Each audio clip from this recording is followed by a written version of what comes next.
Hello students, video शुरू करने से पहले प्लीज चैनल को लाइक, शेयर और सब्सक्राइब जरूर करें।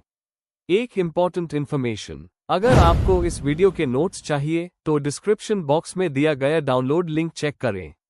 Thank you. चलिए शुरू करते हैं। इस वीडियो में हम पढ़ेंगे BPCE 13 मोटिवेशन एंड इमोशन के प्रीवियस ईयर क्वेश्चन और most important questions with answers. ये क्वेश्चंस आपके एग्जाम के लिए बहुत इम्पॉर्टेंट है।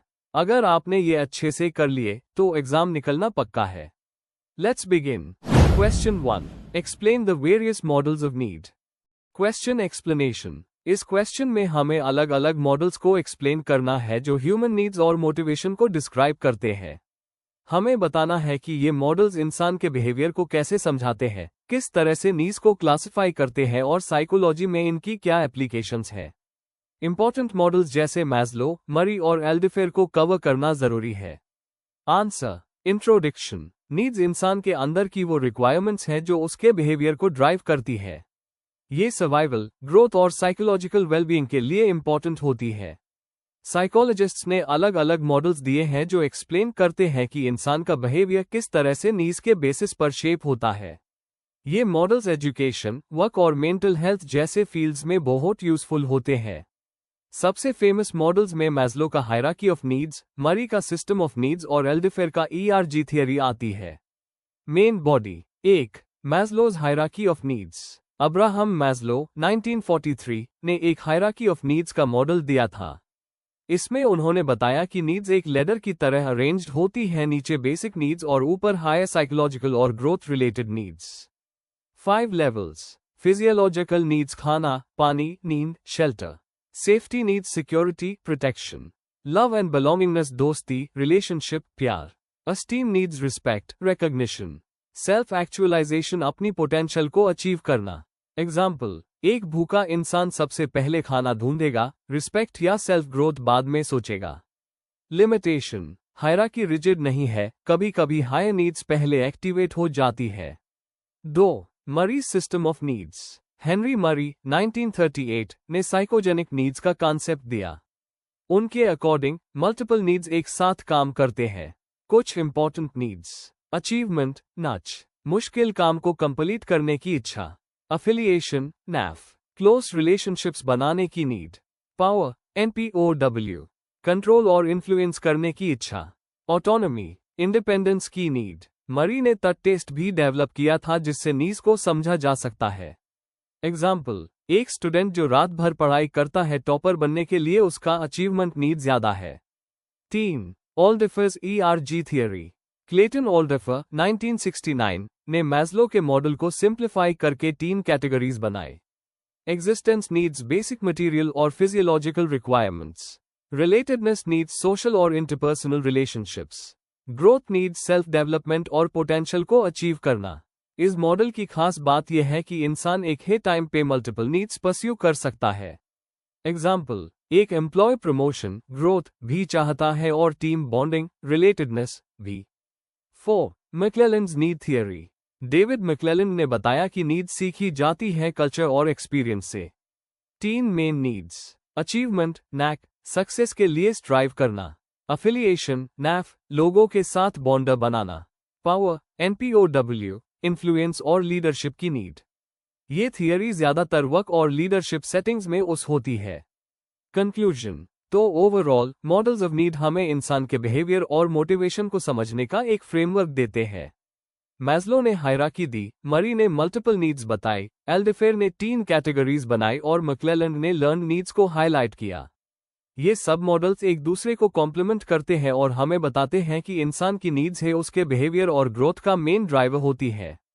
If you need the notes of this video, there is a download link in the description box. Be sure to check it out. Thank you. Let's see the next question. Question 2, discuss the factors that enhance intrinsic motivation. Question explanation. इस question में हमें explain करना है कि intrinsic motivation को बढ़ाने वाले कौन से फैक्टर्स होते हैं। मतलब हमें बताना है कि एक इंसान अपनी खुशी, इंटरेस्ट और क्यूरियोसिटी के लिए काम करे और उस इंटरनल मोटिवेशन को एनहांस करने के लिए कौन से कंडीशंस जरूरी है। आंसर। इंट्रोडक्शन। इंट्रिंसिक मोटिवेशन का मतलब है अपने आप से मोटिवेट होना, मतलब कोई एक्टिविटी सिर्फ इसलिए करना क्योंकि वो इंटरेस्टिंग है या पर्सनल मीनिंग देती है, ना कि सिर्फ रिवॉर्ड या पनिशमेंट के लिए। साइकोलॉजिस्ट्स डेसी और रयान ने अपनी सेल्फ डिटर्मिनेशन थियरी (SDT) में कहा था कि इंट्रिंसिक मोटिवेशन लर्निंग, क्रिएटिविटी और वेलबीइंग के लिए बहुत इंपॉर्टेंट है। इस आंसर में हम अनइम्पॉर्टेंट फैक्टर्स को डिस्कस करेंगे जो इंट्रिंसिक मोटिवेशन को एनहांस करते हैं, एग्जाम्पल्स के साथ। Main body. 1. ऑटोनॉमी और सेंस ऑफ कंट्रोल। जब इंसान को लगता है कि वो अपने डिसीजंस खुद ले रहा है, उसकी इंट्रिंसिक मोटिवेशन ऑटोमेटिकली बढ़ जाती है। एग्जाम्पल, क्लासरूम्स में अगर स्टूडेंट्स को अपने प्रोजेक्ट्स चूज करने का ऑप्शन मिले तो उनकी मोटिवेशन बढ़ जाती है। वैसे हाई वर्कप्लेस में एम्प्लॉयज को डिसीजन मेकिंग की फ्लेक्सिबिलिटी दी जाए तो उनका इंटरेस्ट और कमिटमेंट बढ़ता है। डेसी एंड रायन की थियरी भी ऑटोनॉमी को एक बेसिक साइकोलॉजिकल नीड के रूप में हाईलाइट करती है। 2. कॉम्पिटेंस और मास्टरी एक्सपीरियंसेस। जब इंसान को अपनी एबिलिटी और स्किल्स पे कॉन्फिडेंस आता है तो इंट्रिंसिक मोटिवेशन एनहांस होती है। ऑप्टिमल चैलेंज बहुत जरूरी है, ना ज्यादा इजी और ना हाई ज्यादा टफ। इजी टास्क्स बोर करते हैं और टफ टास्क्स एंजाइटी क्रिएट करते हैं। एग्जाम्पल, वीडियो गेम्स प्लेयर्स को एंगेज करते हैं क्योंकि उनमें लेवल बाय लेवल डिफिकल्टी बढ़ता है और मास्टरी का फील आता है। एजुकेशन में कंस्ट्रक्टिव फीडबैक स्टूडेंट्स को कॉम्पिटेंस का सेंस दिलाता है। 3. इंटरेस्ट, क्यूरियोसिटी और रेलेवेंस। इंट्रिंसिक मोटिवेशन तब बढ़ता है जब काम पर्सनली मीनिंगफुल, इंटरेस्टिंग और न्यू होता है। टीचर्स अगर सब्जेक्ट्स को रियल लाइफ एग्जाम्पल से कनेक्ट करें तो स्टूडेंट्स का मोटिवेशन ऑटोमेटिकली बढ़ता है।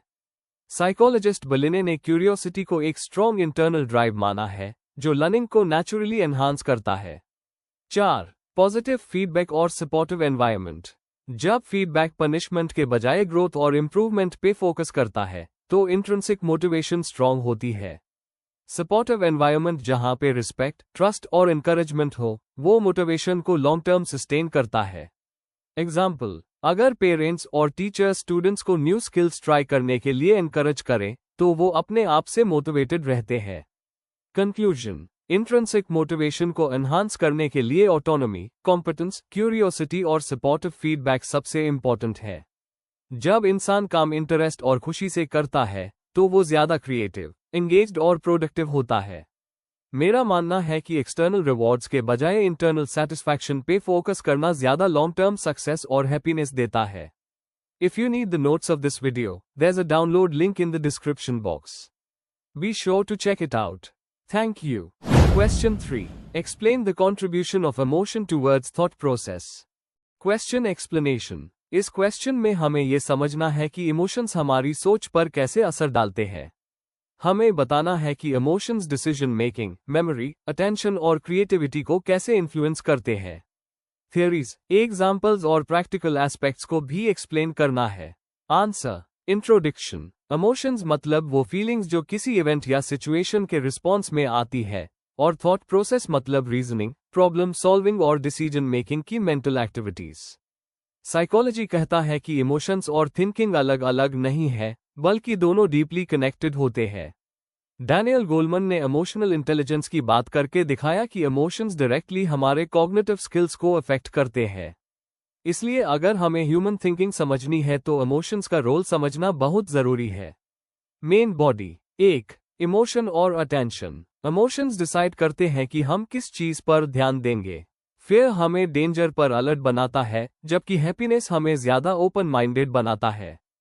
फ्रेडरिकसन का ब्रॉडन एंड बिल्ड थियरी कहता है कि पॉजिटिव इमोशंस हमें ज्यादा क्रिएटिव और रिसोर्सफुल बनाते हैं, जबकि नेगेटिव इमोशंस फोकस को नैरो कर देते हैं।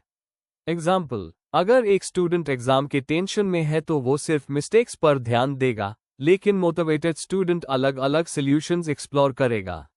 2. इमोशन और मेमोरी। इमोशनल इवेंट्स हमेशा ज्यादा स्ट्रांगली याद रहते हैं क्योंकि अमिगडाला उन्हें एनकोड करता है। पॉजिटिव इमोशंस क्रिएटिव या सोशल इवेंट्स को याद रखने में हेल्प करते हैं, जबकि नेगेटिव इमोशंस ट्रॉमा को स्ट्रांगली याद करवाते हैं। एग्जाम्पल, लोग अक्सर याद रखते हैं कि किसी एक्सीडेंट या सेलिब्रेशन के टाइम वो कहाँ थे। 3. इमोशन और डिसीजन मेकिंग। इमोशंस जजमेंट और चॉइसेस को सिग्नल देते हैं। एंटोनियो डैमसियो का सोमैटिक मार्कर हाइपोथेसिस कहता है कि bodily responses linked with emotions हमें डिसीजन मेकिंग में गाइड करते हैं। पॉजिटिव इमोशंस ऑप्टिमिज्म और रिस्क टेकिंग को प्रमोट करते हैं, जबकि नेगेटिव इमोशंस केयरफुल एनालिसिस और कॉशन को बढ़ते हैं। एग्जाम्पल, एक कॉन्फिडेंट लीडर नई स्ट्रैटेजीज ट्राई करेगा, लेकिन डरा लीडर सेफ ऑप्शंस पर अटका रहेगा। 4. इमोशन और creativity, problem solving. Emotions thinking के स्टाइल को चेंज करते हैं। पॉजिटिव मूड डाइवर्जेंट थिंकिंग और क्रिएटिविटी को एनहांस करता है। नेगेटिव इमोशंस कभी कभी फोकस और प्रॉब्लम सॉल्विंग को शार्प कर देते हैं। एग्जाम्पल, एक आर्टिस्ट खुशी में क्रिएटिव काम करेगा, जबकि कोई पर्सन स्ट्रेस के टाइम सिर्फ सर्वाइवल के प्रॉब्लम सॉल्व करने पर फोकस करेगा। कंक्लूजन, तो ओवरऑल इमोशंस और थॉट प्रोसेस एक दूसरे से क्लोजली कनेक्टेड है। इमोशंस हमारी अटेंशन, मेमोरी, डिसीजन और क्रिएटिविटी को शेप करते हैं।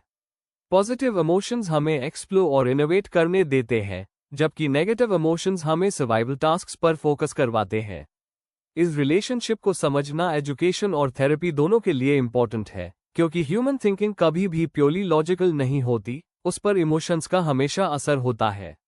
If you need the notes of this video, there's a download link in the description box. Be sure to check it out. Thank you. Question 4. Describe the functions of hormones towards emotional reactions. Question explanation. इस question में हमें ये बताना है कि hormones emotions को कैसे control या इन्फ्लुएंस करते हैं।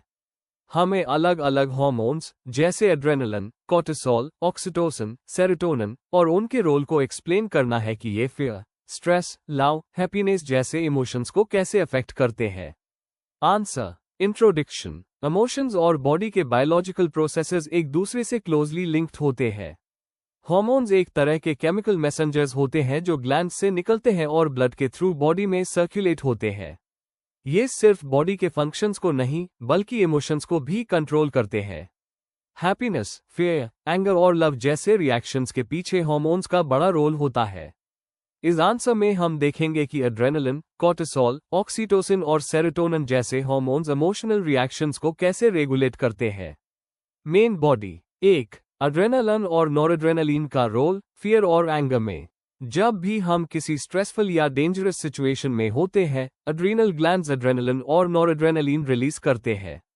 यह हार्मोन्स हमें फाइट और फ्लाइट मोड में ले आते हैं, हार्ट रेट तेज हो जाता है, ब्रीदिंग फास्ट हो जाती है और बॉडी एक्टिव फील करती है। एग्जाम्पल, अगर कोई इंसान जंगल में अचानक एक स्नेक देख ले, एड्रेनलिन उसके बॉडी को तुरंत रिएक्ट करने के लिए रेडी कर देता है। एंगर और एग्रेशन भी एड्रेनलिन की वजह से ज्यादा पावरफुल हो जाते हैं। 2. कोर्टिसोल और स्ट्रेस रिलेटेड इमोशंस। कोर्टिसोल को स्ट्रेस हार्मोन कहा जाता है, जो एड्रीनल ग्लैंड से रिलीज होता है।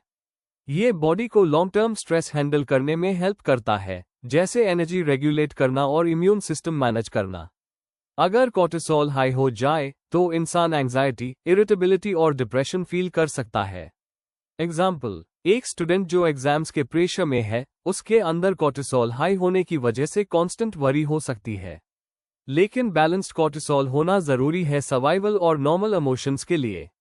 3. ऑक्सीटोसिन, वैसोप्रेसिन और बॉन्डिंग इमोशंस। ऑक्सीटोसिन को लव हार्मोन या बॉन्डिंग हार्मोन भी कहा जाता है। यह सोशल ट्रस्ट, बॉन्डिंग और रिलेशनशिप्स में रिलीज होता है। मदर और चाइल्ड के रिलेशन, रोमांटिक लव और एम्पैथी में इसका रोल बहुत इंपॉर्टेंट है। एग्जाम्पल, एक मदर जब अपने न्यूबॉर्न को होल्ड करती है, ऑक्सीटोसिनस बॉन्डिंग को स्ट्रांग बनाता है। वैसोप्रेसिन भी अटैचमेंट और पैर बॉन्डिंग में हेल्प करता है, स्पेशली मेल्स में। 4. डोपामीन और सेरोटोनिन मूड रेगुलेशन में।